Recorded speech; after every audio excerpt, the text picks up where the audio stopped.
Hi hello, ఎలా ఉన్నారు? అందరూ బాగున్నారా?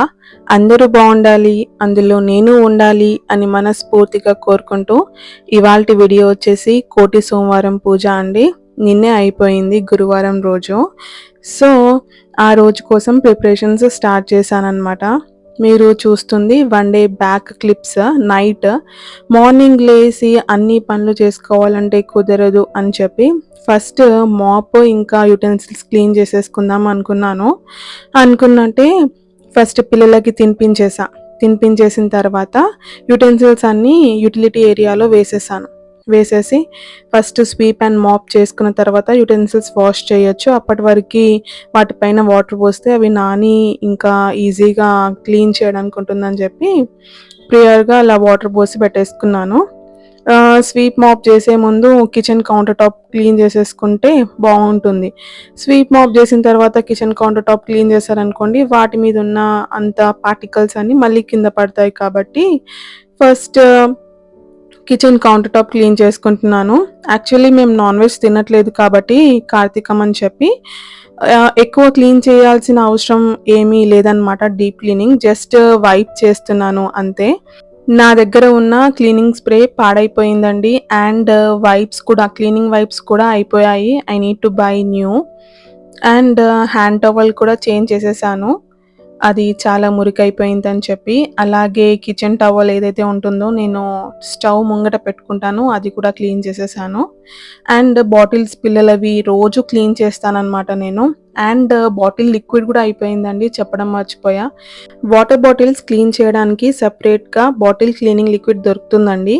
నేనైతే సపరేట్గా బాటిల్ క్లీనింగ్ లిక్విడ్ కొనకపోయేదాన్ని. కాకపోతే పిల్లలిద్దరికీ చిన్న ఉన్నప్పుడు వాళ్ళ బాటిల్స్ ఏవైతే ఉంటుండో ఫీడింగ్ బాటిల్స్ అవి క్లీన్ చేసేదాన్ని అనమాట. అలా అని చెప్పి పిల్లలకు సంబంధించిన బాటిల్ క్లీనింగ్ లిక్విడ్ తీసుకున్నాను. సో అదే ఇప్పటివరకు వాడాను.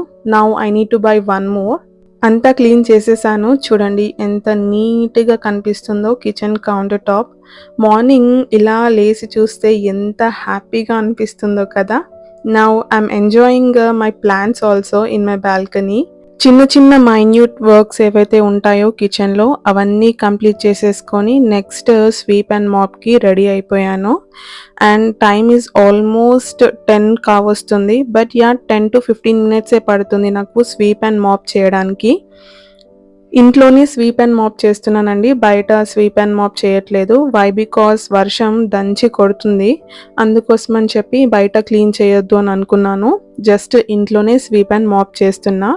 మార్నింగ్ బయట క్లీన్ చేద్దాము అనుకుంటున్నాను. వై? బికాస్ ఒకవేళ నేను ఇప్పుడే క్లీన్ చేశాను అనుకోండి బయట, మళ్ళీ తుఫాను గాలి అటు ఇటు చెట్లు అవుతూ ఉంటాయి అండ్ మట్టి అంతా మళ్ళీ వచ్చేస్తుంది. అందుకోసం అని చెప్పి ట్వైస్ క్లీన్ చేయాల్సి వస్తుంది ఎందుకు అనిపించింది నాకే.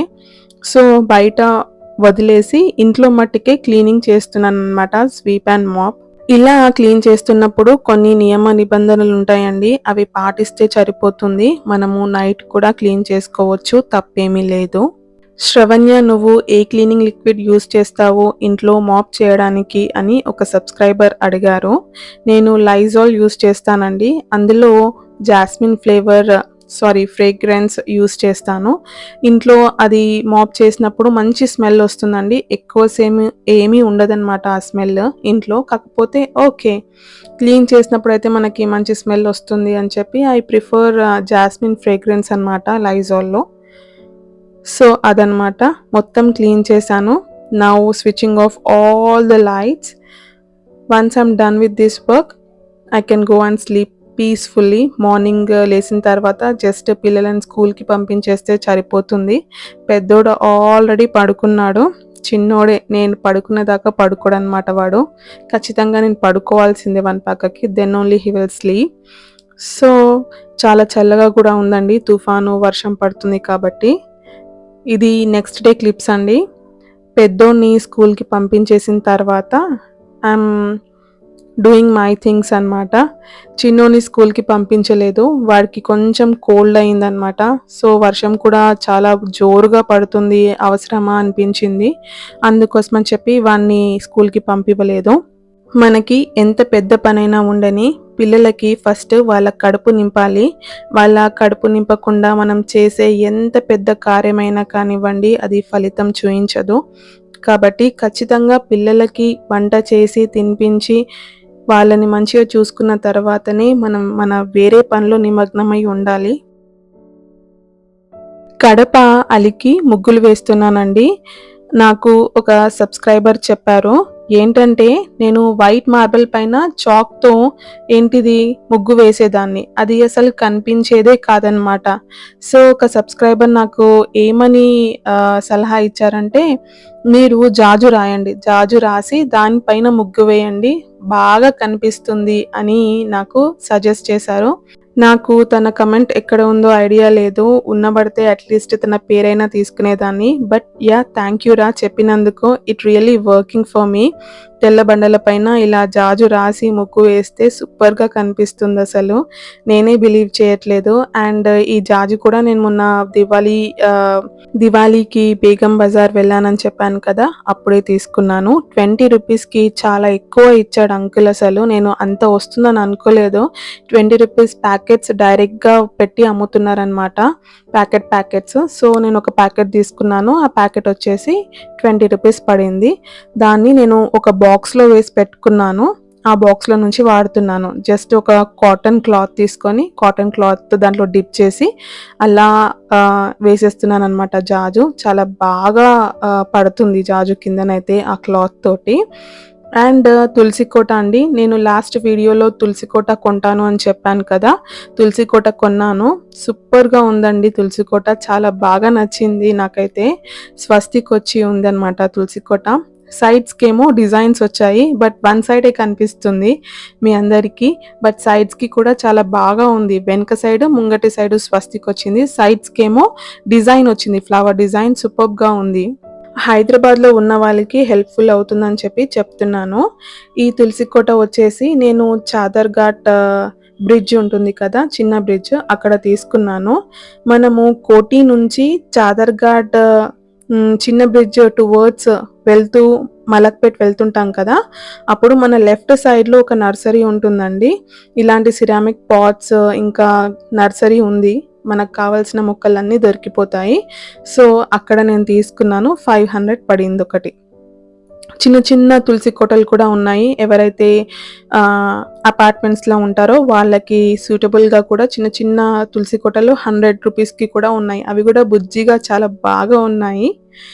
శంకు చక్ర నామాలు ఇంకా పాదాలు వేశాననమాట జాజు వేసి. అండ్ ఒక చిన్న ముగ్గు కూడా వేశాను. మీరు ఆల్రెడీ నా పాటలు విన్నారు కదా! ప్రీవియస్ వీడియోస్‌లో. సో, ఈసారి నేను నా వాయిస్ ఏమీ మీకు వినిపించట్లేదు. But yeah! ఆరతిస్తున్నాను దేవునికి. నేను ఎలాగో ఎర్లీ మార్నింగ్ కార్తీక దీపం పెట్టలేదండి ఆ రోజు. లేట్ అయింది నాకు కొంచెము పిల్లాడిని రెడీ చేసి స్కూల్‌కి పంపించేసరికి. అందుకోసమని చెప్పి నేను ఇక నా ఓన్ టైమ్‌లో చేస్తున్నాను. మా వారు కూడా ఆఫీస్ ఎళ్ళిపోయారు. పెద్దోడు ఇంకా మా వారు ఇద్దరు ఆఫీస్ వెళ్ళిపోయిన తర్వాత చిన్నోడిని లేపి వాడికి కూడా ఇంత తినిపించి then I started doing my పూజ.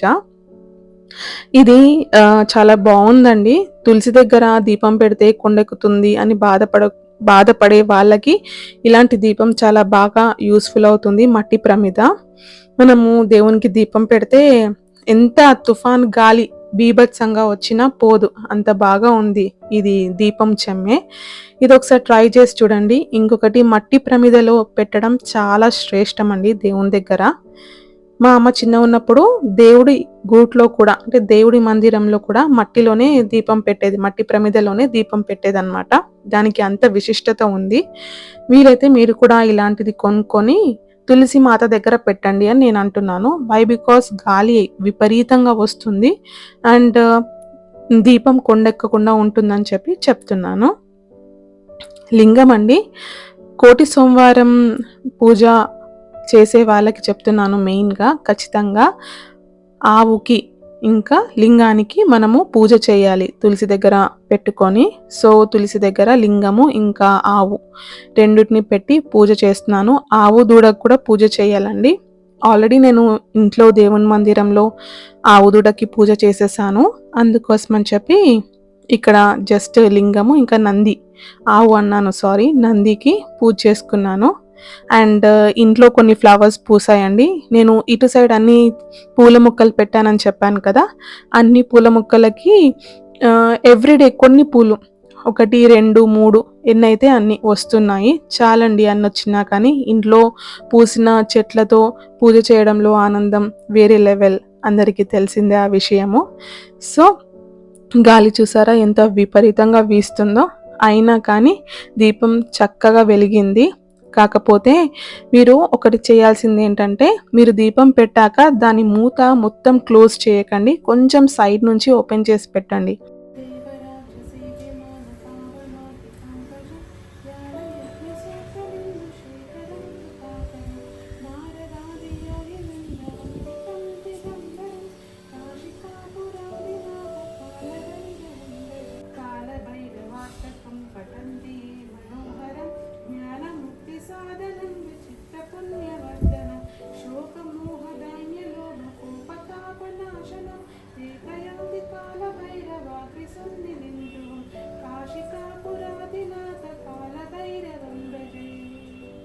కాశికాపురాదినాథ కాలభైరవం భజే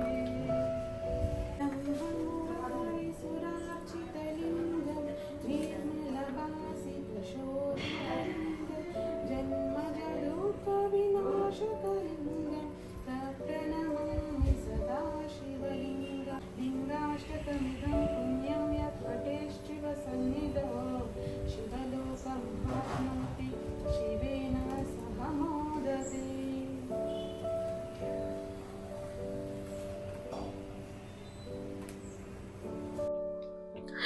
కాలభైరవాష్టకం ఇంకా లింగాష్టకం 2 చదివానండి. ఈ కార్తీక మాసంలో ఖచ్చితంగా కాలభైరవాష్టకం విన్నా చదివినా చాలా పుణ్యం వస్తుందండి. ఖచ్చితంగా మీరు కాలభైరవాష్టకాన్ని చదవండి. ఇంకో విషయం ఏంటంటే, మనము తులసి దగ్గర దీపం పెట్టేటప్పుడు, తులసమ్మ దగ్గర దీపం పెడతాం కదా, దీపం పెట్టేటప్పుడు మనము అరుణాచలేశ్వరంలో దీపం పెట్టాము అన్న తపన అంటే ఫీలింగ్తో మనసులో అలా భావిస్తూ మనం దీపం పెడితే కూడా మనము అరుణాచలేశ్వరంలో దీపం పెట్టినంత పుణ్యం వస్తుంది. సో మీరు ఈ కార్తీక మాసంలో మీరు దీపం ముట్టించుకున్నప్పుడు ఇంట్లో కానీ గుళ్ళో కానీ అరుణాచలేశ్వర స్వామిని ఒకసారి మనసులో స్మరించుకుంటూ, నేను ఆ దేవుడికే దీపం పెడుతున్నాను, అగ్నిలింగానికి దీపం పెడుతున్నాను అని మనసులో స్మరిస్తూ దీపం పెట్టండి. మీ దీపం ఆ అరుణాచలేశ్వర స్వామికి చెందుతుంది. ఈ కాలభైరవాష్టకం ఇంకా లింగాష్టకం చదువుకున్న తర్వాత 108 టైమ్స్ ఓం నమ శివాయ అని జపం కూడా చేశానండి. మనకి పీస్ ఆఫ్ మైండ్ రావాలి అంటే మనము ఇలా జపం కూడా చేయొచ్చు. ప్రతిరోజు చేస్తే ఇంకా చాలా బాగుంటుంది. మెడిటేషన్లో భాగంగా మనము జపం కూడా చేయవచ్చు. ధూప్ స్టాండ్ చాలా బాగుంది కదండి, నాకైతే భలే నచ్చేసింది. ధూప్ స్టాండ్ ఈజీగా అందులో పెట్టేస్తున్నాను. రాగి ఇత్తడివైతే తులసమ్మ దగ్గర పెట్టినప్పుడు కొంచెం ఎక్కువ పాడవుతున్నాయి అన్నమాట, గాలి బయట గాలికి అలా. సో ఇలా ఈ మట్టి ప్రమిదలు ఇంకా ధూప్ స్టాండ్ నాకు భలే నచ్చాయి అండ్ చాలా యూస్ఫుల్గా కూడా అనిపిస్తుంది. అండ్ ఇవన్నీ వచ్చేసి ఆ రోజు నేను తిన్న ఫుడ్ అన్నమాట. దొండకాయ కర్రీ, పాలకూర, ఆలూ ఫ్రై నేను చేశాను. మిగతావన్నీ ఎక్స్చేంజ్ అయ్యాయి అన్నమాట. చెప్పాను కదా మేమందరం ఒకటే దగ్గర ఉంటామని చెప్పి. సో అలా ఇవి వచ్చేసి ఈవినింగ్ క్లిప్స్ అండి. ఈవినింగ్ ఇంటి ముందు ఇలా దీపాలు పెట్టుకున్నాను. ఈస్ట్ ఫేసింగ్ గుమ్మం ఏదైతే ఉంటుందో అక్కడ దీపాలు పెట్టాలి అని అంటారు కాబట్టి అలా దీపాలు పెట్టుకున్నాను. దేవుడి దగ్గర కూడా దీపాలు వెలిగించేసి తులసమ్మ దగ్గర కూడా దీపాలు పెట్టుకున్నాను. మార్నింగ్ చాలా గాలి వస్తుందని చెప్పి ఇలా 5 దీపాలు వెలిగించుకుందాం అనుకున్న దాన్ని వెలిగించలేకపోయాను. కాకపోతే ఇప్పుడు అంతలా గాలి వీచట్లేదు. సో 5 దీపాలు పెడదాం అనుకున్నాను కదా, ఆ 5 దీపాలు కూడా తులసమ్మ దగ్గర పెట్టేశాను. అండ్ ఇలా కనిపిస్తుంది. గుడికి వెళ్ళడానికి మొత్తం రెడీ చేసుకున్నానండి. A to Z అన్నీ రెడీ చేసుకొని గుడికి వెళ్ళిపోయాను.